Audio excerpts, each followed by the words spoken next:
Lo creas o no, la Biblia transforma el corazón, renueva la mente y guía la vida hacia la verdad de Dios a través de Cristo Jesús. Hoy estamos en nuestro día 23 de nuestro plan de estudio, leyendo el Nuevo Testamento y Salmos en un año. Oramos juntos. Gracias te damos, amado Señor, por este día. Padre, te pedimos que nos ayudes en esta lectura, que tu Espíritu Santo nos guíe a través de tu palabra. Ilumina nuestras mentes, transforma nuestros corazones, nuestros pensamientos, Señor, y renueva cada día nuestra manera de pensar. En el nombre de tu Hijo amado Jesucristo te lo pedimos y decimos amén.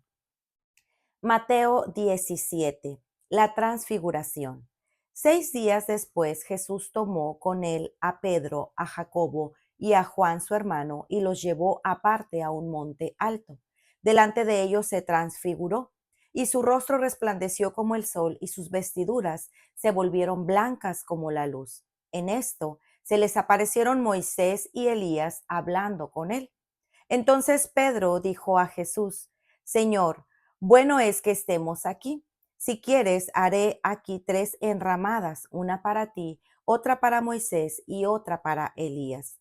Mientras estaba aún hablando, una nube luminosa los cubrió y, y una voz salió de la nube diciendo: Este es mi Hijo amado, en quien yo estoy complacido. Óiganlo a él. Cuando los discípulos oyeron esto, cayeron sobre sus rostros y tuvieron gran temor. Entonces Jesús se les acercó y tocándolos dijo: Levántense y no teman. Y cuando alzaron sus ojos no vieron a nadie, sino solo a Jesús. Elías y Juan el Bautista. Mientras descendía del monte, Jesús les ordenó: No cuenten a nadie la visión hasta que el Hijo del Hombre haya resucitado de entre los muertos. Los discípulos entonces le preguntaron: ¿Por qué pues dicen los escribas que Elías debe venir primero? Respondió Jesús: Elías ciertamente viene y restaurará todas las cosas, pero yo les digo que Elías ya vino y no lo reconocieron, sino que le hicieron todo lo que quisieron. Así también el Hijo del Hombre va a padecer a manos de ellos. Entonces sus discípulos entendieron que él les había hablado de Juan el Bautista. Jesús sana a un muchacho epiléptico. Cuando llegaron a la multitud, se acercó a Jesús un hombre que arrodillándose delante de él dijo: Señor, ten piedad de mi hijo porque es epiléptico y sufre terriblemente, porque muchas veces cae en el fuego y muchas en el agua. Lo traje a tus discípulos y ellos no pudieron curarlo. Jesús respondió: Oh generación incrédula y perversa, ¿hasta cuándo estaré con ustedes? ¿Hasta cuándo tendré que soportarlos? Tráiganmelo acá. Jesús lo reprendió y el demonio salió de él y el muchacho quedó curado desde aquel momento. Entonces los discípulos, llegándose a Jesús en privado, dijeron: ¿Por qué nosotros no pudimos expulsarlo? Él les dijo: Por la poca fe de ustedes, porque en verdad les digo que si tienen fe como un grano de mostaza, dirán a este monte: Pásate de aquí allá, y se pasará, y nada les será imposible. Pero esta clase no sale sino con oración y ayuno. Otra vez Jesús anuncia su muerte. Mientras andaban juntos por Galilea, Jesús les dijo: El Hijo del Hombre va a ser entregado en manos de los hombres. Lo matarán y al tercer día resucitará. Y ellos se entristecieron mucho.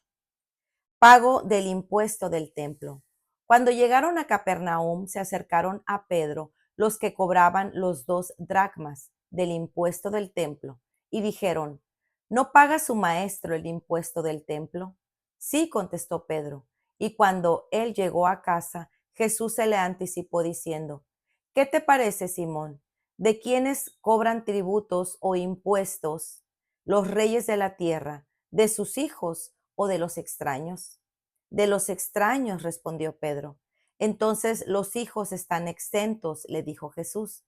Sin embargo, para que no los escandalicemos, ve al mar, echa el anzuelo y toma el primer pez que salga, y cuando le abras la boca hallarás un ciclo. Tómalo y dáselo por ti y por mí. Para reflexionar. A veces nos preguntamos por qué Dios permite ciertas experiencias en nuestra vida y no en la de otros, o por qué escoge a ciertas personas para tareas específicas. Pero al observar a los primeros discípulos, vemos que tampoco ellos vivieron exactamente las mismas experiencias caminando con Jesús.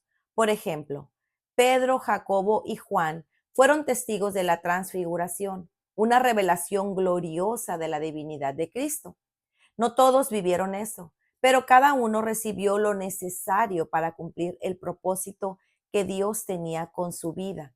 Cristo, en su infinita misericordia, orquestaba cada vivencia tomando en cuenta las debilidades, necesidades y llamados particulares de cada uno. Así también lo hace hoy en día con cada uno de nosotros. Cada revelación que Dios nos concede de sí mismo a través de su palabra tiene un propósito: formarnos, prepararnos para las pruebas, hacernos crecer en santidad y usarnos para la expansión de su reino. No se trata solo de momentos emocionantes o conmovedores. Lo importante no es cuánto sentimos, sino cuánto creemos y, más importante, cuánto obedecemos. Cada verdad que Dios nos muestra debe llevarnos a caminar en fe y en amor hacia Él. Dios es tan bueno que, aunque sabe que en este mundo tendremos aflicciones, también se ha comprometido profundamente con el cuidado de nuestras almas. Él no nos deja sin preparación. A través de su palabra, su espíritu y medios de gracia como la oración y el ayuno, nos fortalece y nos equipa para enfrentar las batallas diarias.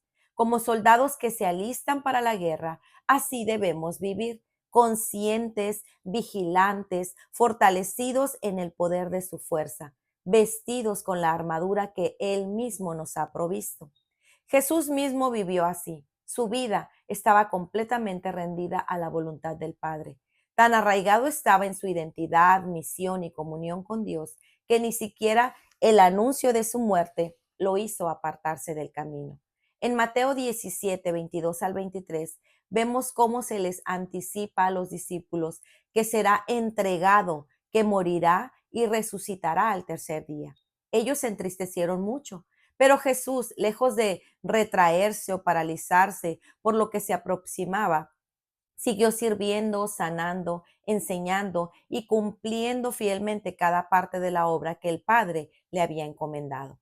Que nuestra vida desde el principio hasta el fin sea también así, sostenida, motivada y consumida por el amor al Padre y por un deseo ardiente de obedecerle. Cristo no solo reveló el carácter de Dios con sus palabras, sino también con su trato con las personas. Cuando el padre del joven endemoniado se le acerca clamando por ayuda, Jesús no lo rechaza por su debilidad de fe. Al contrario, lo guía con paciencia, lo exhorta a creer y le muestra que nada es imposible para Dios. Él se deleita en la sinceridad del corazón, en la transparencia. Solo Dios puede dar fe al que duda. Solo Él puede sostener al que clama. Creo, ayúdame en mi incredulidad. No necesitamos aparentar delante de Él, necesitamos acercarnos con humildad y honestidad. Aún quienes están más cerca de Jesús, quienes fueron testigos de sus milagros, lucharon con la incredulidad. Los discípulos, a pesar de todo lo que vieron y oyeron, fueron reprendidos por su poca fe. Jesús les dijo que si tuvieran fe como un grano de mostaza, podrían mover las montañas. ¿Cuánto más necesitamos pedirle a Dios que aumente nuestra fe? Porque sin fe es imposible agradarle. La fe no es solo para grandes momentos, sino para la obediencia diaria, para la perseverancia, para nuestro testimonio. Jesús también nos enseñó con su ejemplo a vivir una vida completamente influenciada por la palabra. Aunque vivía en este mundo, su actuar y pensar estaban alineados con los valores del reino de Dios, no con los del mundo. En el reino, el primero es el último, el servidor de todos, y los niños son tenidos en alta estima. Las obras del reino no son exclusivas de un grupo religioso, sino de todo aquel que vive bajo el señorío de Cristo. Y lo más valioso no es lo que se ve, sino lo eterno, el alma. Como hijos de Dios estamos llamados a vivir con una perspectiva eterna, reflejando el carácter de Cristo. Esto incluye también nuestra relación con las leyes humanas. Aunque Jesús era el Hijo del Rey, se sometió a las normas del templo, pagó el tributo y enseñó con su ejemplo a honrar a las autoridades, no porque las necesitara, sino para dar buen testimonio. Nosotros también debemos vivir así, no como ciudadanos de este mundo, pero sí como embajadores del reino, mostrando con nuestras acciones lo que verdaderamente creemos. Dios sigue revelándose, sigue hablando, sigue enseñando. La pregunta es, ¿estamos escuchando?